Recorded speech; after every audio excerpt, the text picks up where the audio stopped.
I Zoom. Apparently, only get 30 minutes. I thought it was 40.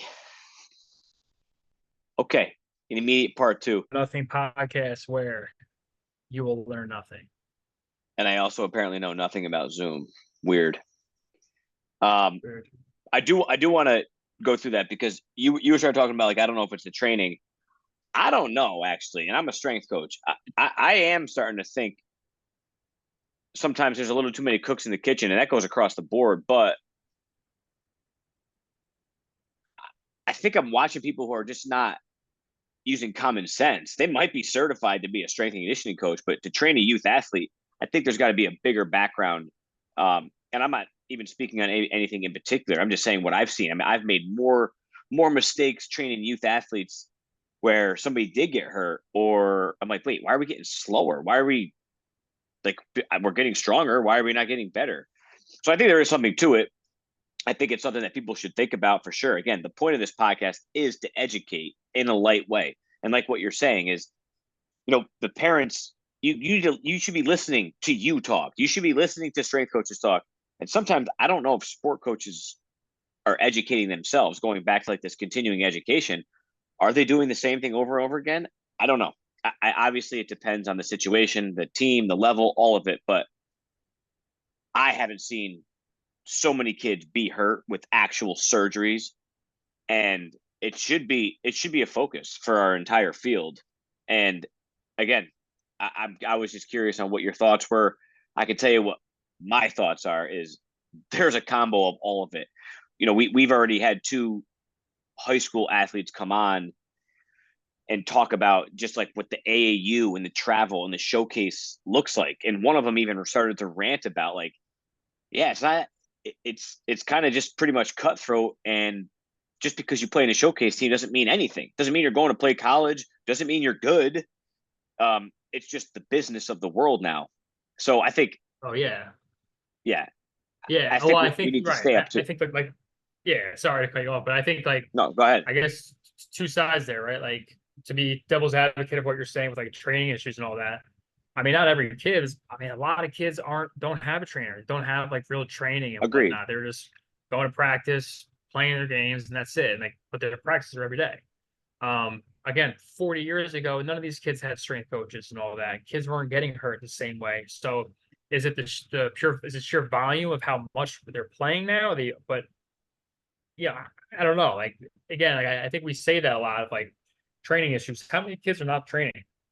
A lot of the Yeah. kids who are training a lot, yeah, like maybe there's a lot of bad everything out there. A lot of bad strength coaches, a lot of bad PTs. There's tons of bad PTs. Um, so I don't know. There's a bigger this. That's why I bring in like the diet. I don't know the diet thing. Like I really there's something else bigger. I feel like that we're totally missing. I don't know. Again, I mean, you know where I stand on all this stuff. I mean, I essentially in the last couple of years of my life have dedicated my hobby to health and wellness. I mean, no, I got to be at the high school level for 2.5 years, and it was only one school in one district, but I got to learn a ton from a school that has 3,000, 2,000 kids in it, where all of them are eating under 2,000 calories. None of them are sleeping 8 hours a night. Right. They were getting run into the ground. So, yeah, maybe what you're saying is true. And maybe it's just that it's now become this roller coaster effect where it's like you're not eating right, you're not sleeping right, but there's more education than ever. There's more good PTs and good PT and good strength coaching. And there is all that side too. True. I just don't understand me. I'm telling you right now, I see a lot of athletes during the week, a lot of different ones. And even when the ones who are not truly injured, it's always something. I just don't remember always seeing this. And you and Yeah. I are not that old. We are not that far removed from it. Yes, it's been a decade, but we've been in this field. Don't say it like that though. Don't say It's it been like more that than because it's been more I than a decade. yeah I know. Don't say it like that, man. My I point said that I had a conversation today with that. It sucks. But anyway, sorry. my point is we've never left this field though. It's not like we Yeah. were gone for 10 years. It's like, oh, what happened? Parents have, even coaches have, where they leave the field of it. We've never left it. We played in it, we lived it, we coached it, and then we stayed in it in our world. And I've just watched the pattern get worse and worse and worse each year. Where I'm at the point now where I know it's a joke and I know nothing, but I am starting to believe. I'm like, maybe I don't know anything. The days when I play spike ball with the athletes and we do some basic strength and conditioning are the best days, and there's never any problems. The days I get super technical and try to be fancy is the days I have issues. And again, Yeah. it's just, you know, I will go back to my immediate experience that I've had over the last couple of years with dealing with high schoolers. Every one of my kids were like, "Oh yeah, I was working to my strength coach." I'm like, "You've been working with your strength coach? Cool. You can't squat body weight without your toes dipping out, without lumbar flexion, without your chest up. You don't even know the cues." So I don't know. I Yeah. think it's probably specific, and it's probably area specific, right? Like everybody doesn't have a strength coach. I get it, but it's out there. Kids are looking on Yeah. TikTok and watching workouts, which is cool. But why does a 15-year-old kid know where their flexor digitorum is, and they're talking to me about some Yeah. some muscle group? I'm like, we got to relax. So again, maybe this Yeah. is I something that had is a a, bigger. yeah, yeah, no, I hear that. I had a mom, I had a mom email me today actually. So I'm also treating this kid. Her son is 13 years old with a UCL tear, right? He's 13 with the UCL tear, which is like preposterous. Yeah, So obviously we're going non-operative, but like, you know, he's getting through his strong program. He's at like 105 feet now, so things are going well. And mom emails me. He's like, "Hey, like, what? I'm just looking for the next step. Like, can he? You know, I saw this place out wherever I live. They have like the Proteus training and assessment. She's like, do you think that's a good idea for him? I'm like, I was like, honestly, no. I'm like, it's, you know, I'm not saying anything about the product, whatever, but like, I'm like, find a good strength and conditioning coach, get him to, you know, we've been working, we just see basics, like get stronger, strengthen your core, strengthen your scap, learn how to move more efficiently. Like, just get these basics. He's 13 years old. Like, keep it simple. And I think, I mean, you know, kind of getting a little bit of a different path, like from a PT standpoint, I think that's like the biggest thing I see. I should say the biggest thing I see, but like an issue I see a lot is so many therapists try to get so like crazy, like you said, technical. Like they try to do all these sexy exercises and like you know, just I feel like just keep everything simple. Like get strong, you know, learn how to control proximally, learn how to move like a little bit more efficiently, like get the basics down and get really good at the basics. That's it. Like start there. Once you have everything down, then you can start, you know, getting more technical and doing all that. But like what you're saying, like playing spike ball, like working on speed, changing directions, like having fun, like do the basics. It's not, you know, I think that's part of where we lost everything. You know, again, I keep going back to 40 years ago. Kids were outside. That was their training, running around with your friends, like changing directions, like doing shit like that, like playing in the backyard. Like, it's not they're not athletes anymore. Everyone's a bunch of like fucking robots, in all honesty. And you know, you do the same thing over and over. You break down, you fucking dysfunction. You know what I mean? Like it's I don't know. It's we're not producing like truly athletic kids. Where it's just so technical now and robotic almost. I mean, I know we're kind of beating the dead horse, but it's the reality Beat of. it. I want people to just really, really understand it. And in hearing you talk about it, at least it's coming from someone else who honestly, like, you're seeing a big level, right? Like, don't get like, correct me if I'm wrong. You work with professional athletes all the way down to the high school, middle school patient client. Like, you see a big range of it, right? Yeah. So you're seeing Yeah. you're seeing the same patterns. I will say I agree with the whole robotic thing, and I'll just share one story that I don't even know if I've ever told you, but the robotic thing and like the not being as athletic thing. When I was working in the beginning at AW, the I had an adult and the adult's kid. I did the same exact assessment on both. The adult, perfect squat, zoom, zoom, zoom, and they had not been training. The kid could not squat. Same genetics, and it was my first aha moment where I was like, I started asking the question early on. I'm like, wait, what'd you do as a kid? Right? The typical. This was somebody, I don't know her age at the time, but she was an adult. And she grew up playing multiple sports. She was active her entire childhood, jumping out of trees, playing tag. Her daughter, not the case. And like you're saying, it's Yeah. like, yeah, food, sleep, all of it. We don't need to go into, obviously, the cell phone, the iPad, the TV, the laptop is an issue, right? And you were seeing dysfunction that's not normal. But I don't know. I don't know how to describe it without getting almost into a conspiracy where I'm like, I got kids getting hurt, not hurt. I have kids in the weight room where it's like, oh, the goblet squat hurts my knee. I'm like, you're 13 and you're goblet squatting the 13-pound kettlebell. You shouldn't have Mhm. any problems.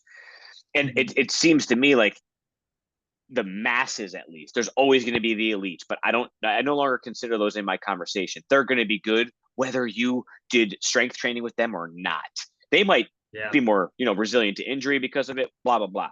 But I think we are definitely seeing a change in the athletes, but I don't necessarily know if we're getting a holistic change with what it is that you and I do. And that's it. And that's why I think I guess I'll take it back with like your team approach, how I get to be on a team now where that is, I think, the way of how all of it works, right? Everything should be in house. You should even have a Yeah. nutritionist in house. You should have a sports psych in house, all of it. Do you guys have Doesn't that, have by to the way? be. Doesn't. Nah. Uh, Nutritionist. Nah. I think. No. We have a someone kind of in network. I think, but no. But no. I mean, it doesn't have to be in house necessarily because it's not always feasible. But there's got to be good relationships and connections and like easy accessibility to those people. It's I don't know. It's tough. I think like and not to get too far into it, but like looking just like total like sidebar, I guess, but like physical therapy and like the whole like insurance model in it too. Like really, honestly, that kind of limits a lot of what we can do and a lot of our leeway. You know, it's, again, not really us. We're very fortunate, but a lot of other clinics, you're seeing, 25, 30 patients a day because you get reimbursed from insurance. The reimbursement's so low that you just have to see that many people just to essentially keep the lights on. Right. So then you're really like losing that whole quality of care. Patients are seeing their therapist for 5 minutes, maybe 10 minutes, and they're going off with a high school kid who's an aide doing exercises. And the therapist isn't really that invested in your care because he doesn't really know you that well. He doesn't know your progress and really what's going on super well. So, there's so many kind of issues with this whole thing, and I mean that's one reason what makes this all so difficult of working collaboratively. Then obviously you throw in the whole egos of different providers and fields and strength coach or PT's not wanting a strength coach to give them feedback and vice versa. And it's a mm. whole, that's we all gotta cut the shit and remember we're not doing this for us. If you're doing it for yourself and building up your own rep, like you're in it for the wrong reason. You're doing this all for your athlete and getting them better. I don't know. We got a lot of issues, man. I have a lot of issues myself. Um, the there is there's a couple of things I wanted to get to. I think I want to circle back to the culture thing and bring it kind of. We'll stop yelling at the field for a second. I know. There's a lot of good too. We both know that, but I just think I'm seeing just a lot of bad, and I feel like we're trying to save people rather than kids just enjoying sports. Again, I deal with specifically athletes, so for me, it's just sometimes I'm like, man, we got to fix something, and all you can do is, I guess, fix the people in front of you. But maybe we can help people who people are listening can maybe just take some advice. The I do want to go back to the culture thing, and the reason I wanted to go back to the culture thing, obviously, you work with a team, I work with a team. We got to be part of one of the better cultures, at least in Division III baseball, which is Cortland. So, if you know anything about baseball, you know that there's a winning tradition. You know there's a culture there. Um, this has nothing to do with PT or really strength and conditioning. This is just something that I've been seeing, and I communicate with some college coaches where the model, not even talking about injury, the model right now for sports, youth sports, is tournament, tournament, tournament, play, play, play, game, game, game, no development, and develop the individual. And we're starting to lose this team mentality. I don't know if you have seen it in the workspace. I don't know if you've seen it with your athletes, but it's something I have seen where it's becoming now. I mean, people even come to me like, I want my individualized program. I'm like, okay, sure, you'll get your individualized program. You got the transfer portal happening, and this is something that all of my college kids are explaining to me. I am learning this right now. So in Yeah. terms of, I guess maybe you could shed, so I don't have to always talk about the culture at Cortland, but like maybe you could share like a little bit of the culture that was at Cortland, and if you have seen anything like this that I'm talking about with the transfer portal, with the individualization, with just the overall team mindset. And maybe it doesn't even need to just be in sports. It could be almost, kind of what we're seeing in society as well. No, I mean, Portland was, I don't know, Portland was the best, man. We, I tell people a lot, like how I, go back for alumni weekend and all that. And even people who played at other colleges and all that. And, say some years, a couple years ago, we had about like 80 people come back for alumni Yeah. weekend. And you say it to someone else, they're like, you're the 80 people. Like, people have like 10, 20 kids coming back for their alumni weekend. But it's really like it's such a tight knit group and team specifically. But then even after you graduate, I mean, everyone is still very like locked in and paying close attention to what's going on for a long time and donating money. And we've been very fortunate to be a part of that.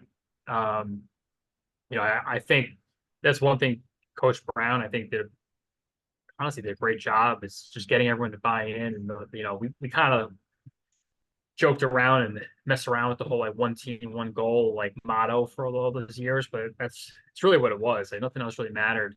Um, I think when you had the kids who were not part of that and did their own thing, I mean, they kind of eventually got weeded out, and the team kind of, I think, always won that battle. But it's definitely, I don't like, I'm not involved in the college sports too much. Obviously, the kids come in, and I don't really get the full details of what it's like now, but I know that between like Instagram now and let's talk more of like, let's say the high level, like the D1 athletes specifically, right? Where we have like the NIA deals and all that going on now too, transfer portal, kids trying to build their brands a little bit more now, right? With Instagram and all that. Like it's definitely, it's a whole different ball game. Like I'm glad, honestly, I'm not part of it. I feel like it was kind of starting to phase and change when we were there, even. I mean, obviously, you alluded to a little bit of it before, of like what our senior year was like, and, having kind of the team and two different agendas. Half of them wanted to enjoy their college experience more or less, and the other half was just, let's cut the shit, get down to business, and basically me and you had to be the middleman for everything between coach and team and just try to keep everything together.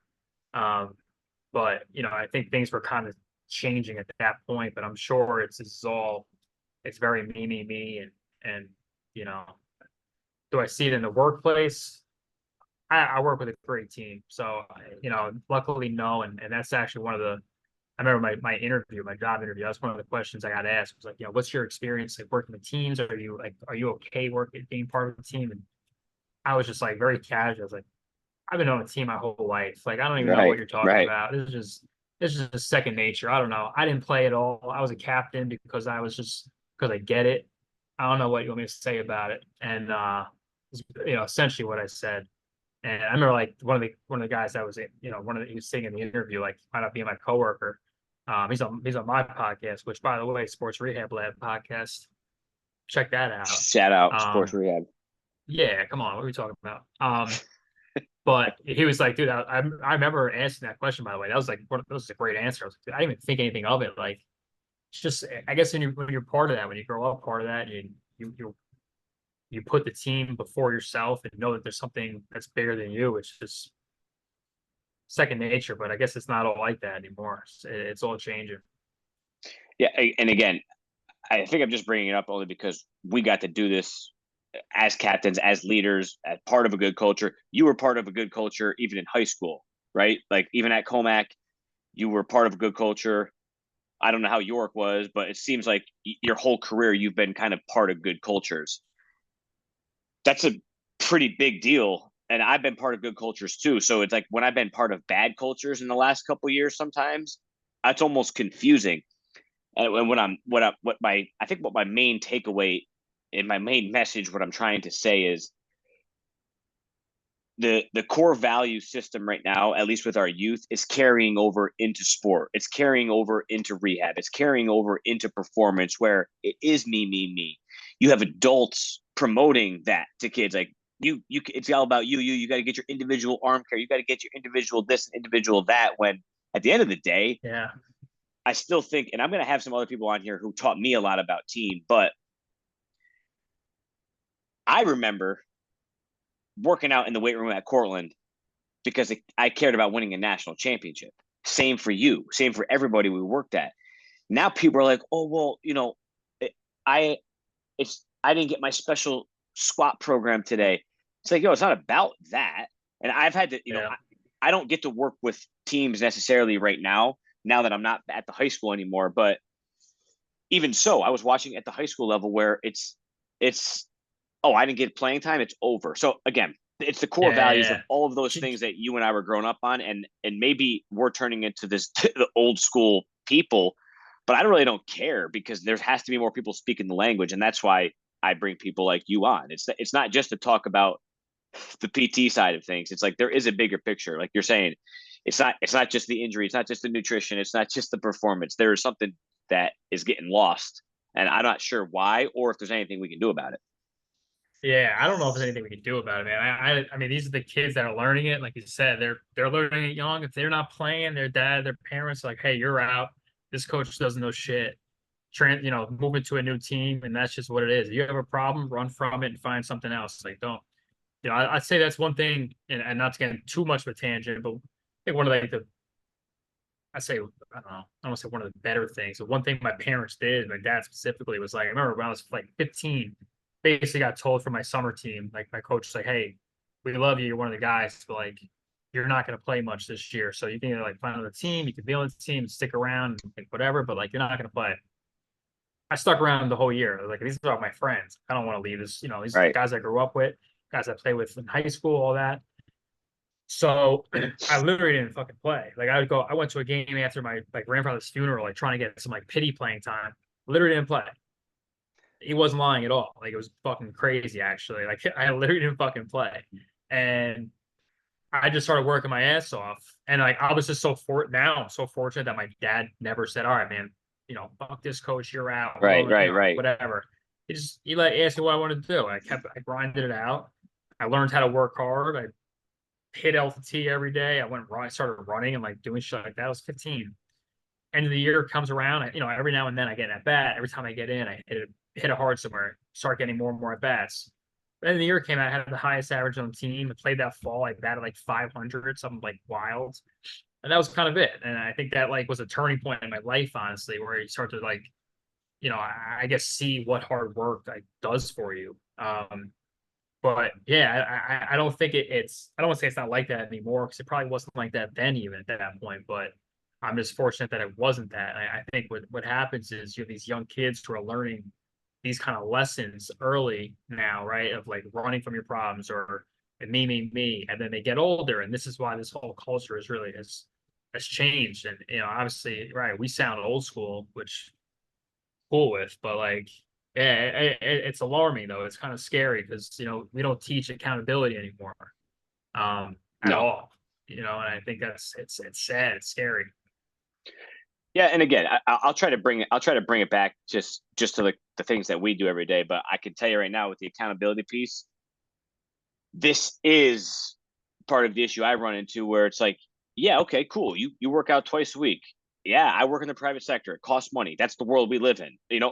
I, I never had a trainer ever. I didn't have to do this. I mean, I didn't. My parents didn't pay for me to go train somewhere, but that's the world we live in. You do pay for training, and we have kids who think that they're going to just show up once in a blue and they're going to get massive results because of this accountability piece. They're just not held accountable in school. They're not held, in general, they're not held accountable at home. And then you get into our world where it's like, yeah, this is a direct thing. You ask someone to go home and do their PT exercises, they come back and they haven't done them, and they're asking you why they're not ready to play. Well, Yeah, you're yeah, not I know. accountable. So that's my whole. I guess that's my whole point. Is like I don't want to go off and talk about the world, the society, and all those things, but I can tell you right now, all these pieces matter, and they matter to what we do every day. And when I'm trying to talk to kids, you know, my setting is slightly different, where a lot of the time I'm actually just like teaching and I'm telling stories. I'm telling stories about you and I. I'm telling the stories of adversity of when we were leaders, and sometimes I'm like, I don't think these kids even get it. They're not And I listening. think if they're not listening, I don't think it's even. I think it's changed so much that I almost have turned in the private sector to a very, very, very strict PE program, and I try to piggyback off that and help kids in life. And I don't know if it's Yeah, working or not, but it's so we have to try somewhere. we'll find out in 10 years. I guess so. I'm a little bit scared for the next 10 years. But before we get our Yeah. 10-minute countdown here again, I got two things for you that I didn't tell you in the script. The first one, I want to rant on something. It could be PT, it could be strength, it could be sports, it could be society, but it's got to be something that you're ranting on right now. That it doesn't have to be negative. It doesn't have to be I feel like I negative, just but like ranted about like 3 different things. All right, fuck. Give me something. I don't know, man. That's such a vague. Give me a rant. Give me a rant. it's got to be no. I'm saying right now, like a rant right now that you deal with on a daily basis. Gotta be work related. Doesn't have to be work related at all. All right. Well, while we're let me tell you why I suck. No, I'm just kidding. And all you want to rant? How about the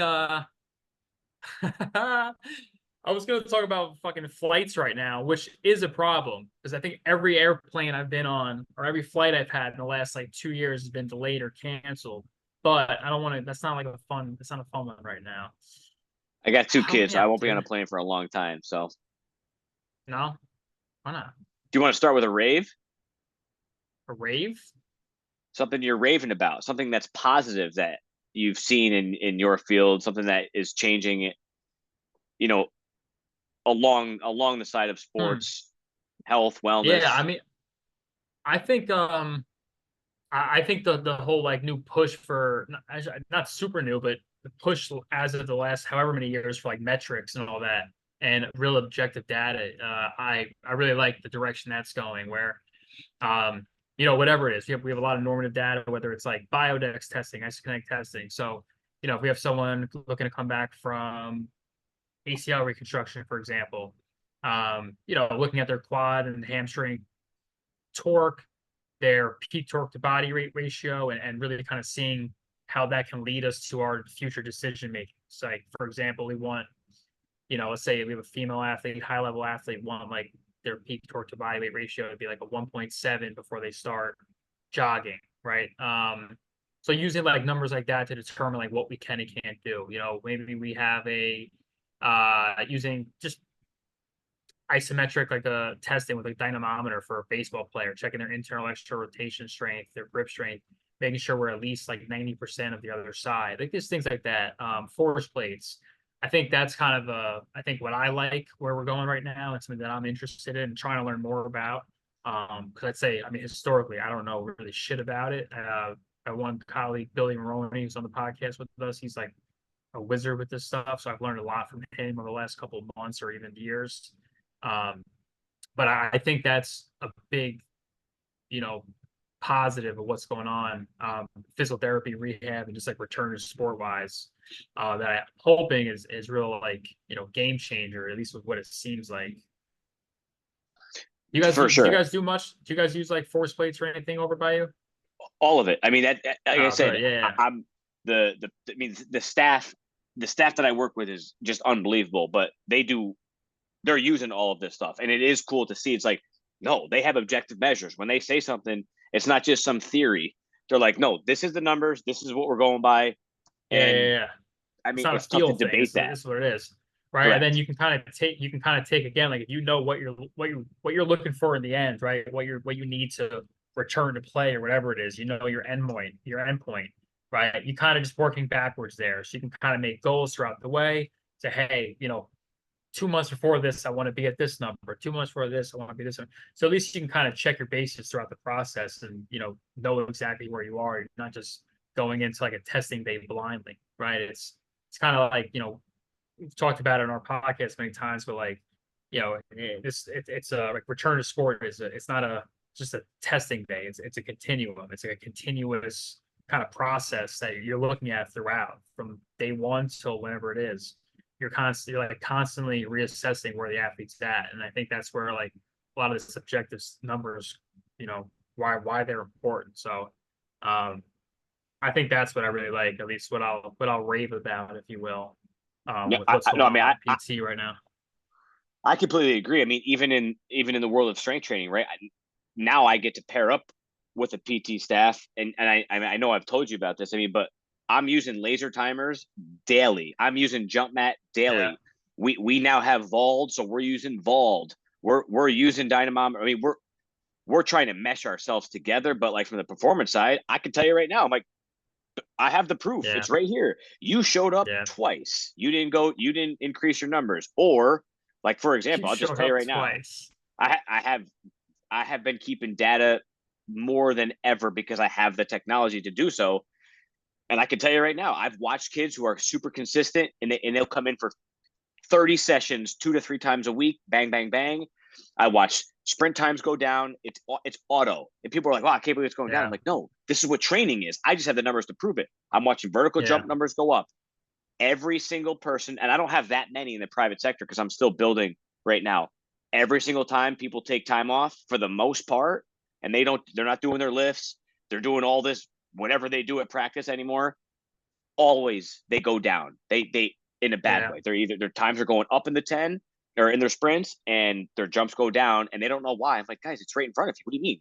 We test it yeah, every day. Every day I'm yeah. utilizing them. So I It's agree really with not you. rocket science. It's really not It's right. But all right, so I'll go off. I'll do a little rant off that then.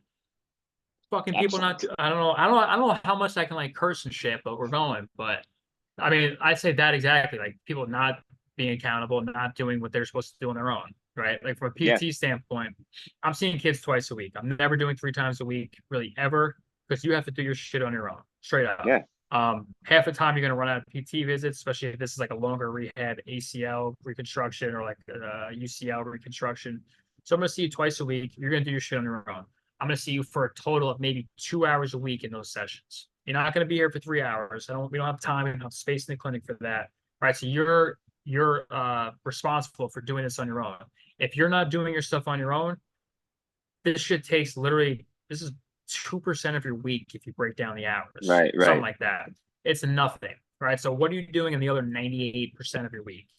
Nothing. So if you're not going to put the work in, you're not going to get results straight up. This shit's going to take much longer to recover, um, and it's wasting everyone's time. Like I can't work miracles for you. Like the biology is biology. The body is going to heal the way it's going to heal. But if you're not putting the body in as best a position to heal and get to where it needs to be as possible, what can I do for you?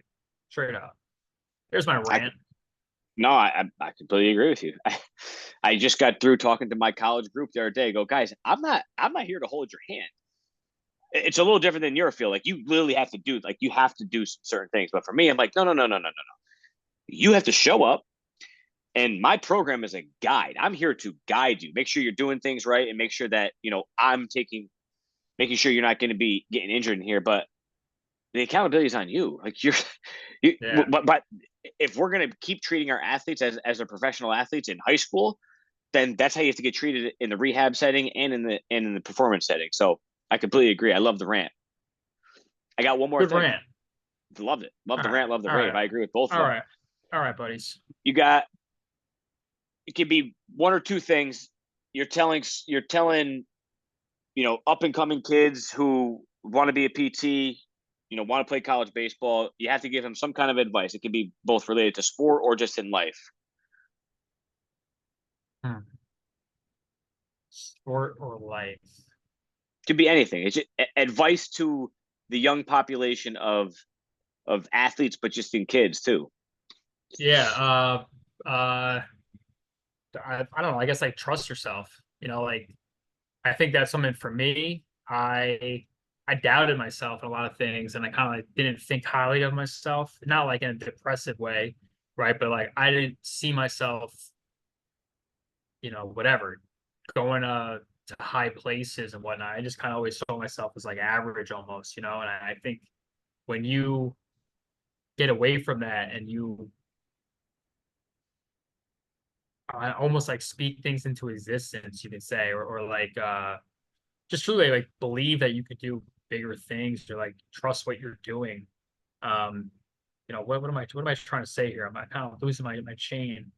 Um, No, I mean, I had something on my head here, but like it, visualizing what you're doing and like, honestly truly believing it. Like I don't know, the whole fake it till you make it, like that's a real thing. Like that's 1000%. That was my mindset throughout PT school, me getting into like my clinical, like this whole path. I really think like fake it till you make it was like borderline would change my life. And then visualizing like the life that I wanted and everything, and like shit just keeps popping up and like things are working out, pretty good. So I think that's probably what I would say. It's just like believe in what you're doing. Like truly believe it. Don't just think about it. I think you can like make yourself believe it. But I really do think that like things just come up from there.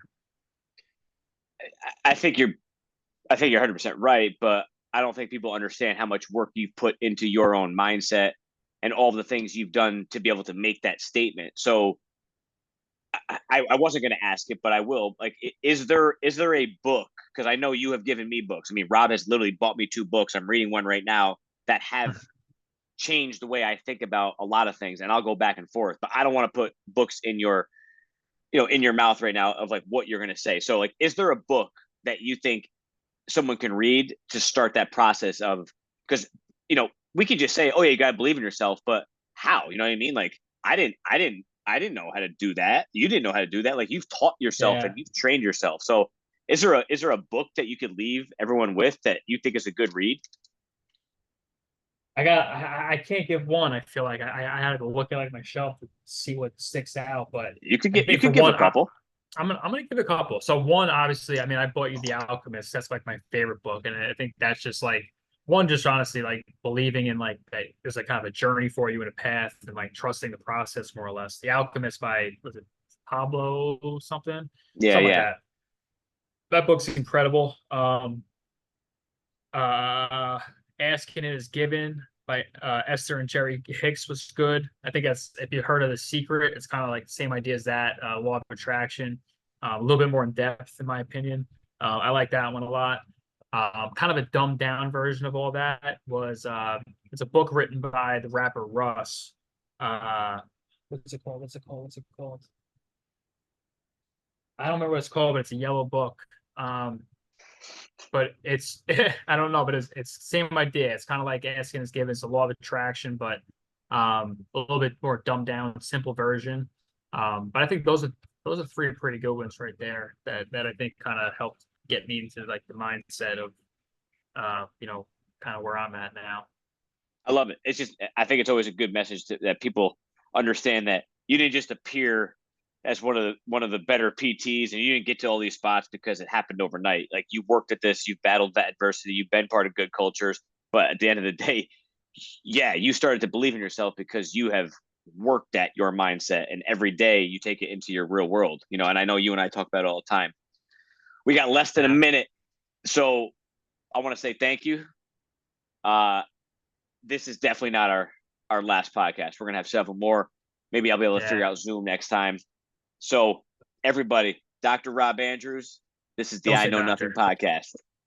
Rob Andrews. Hey, All right, appreciate it, everybody. kid.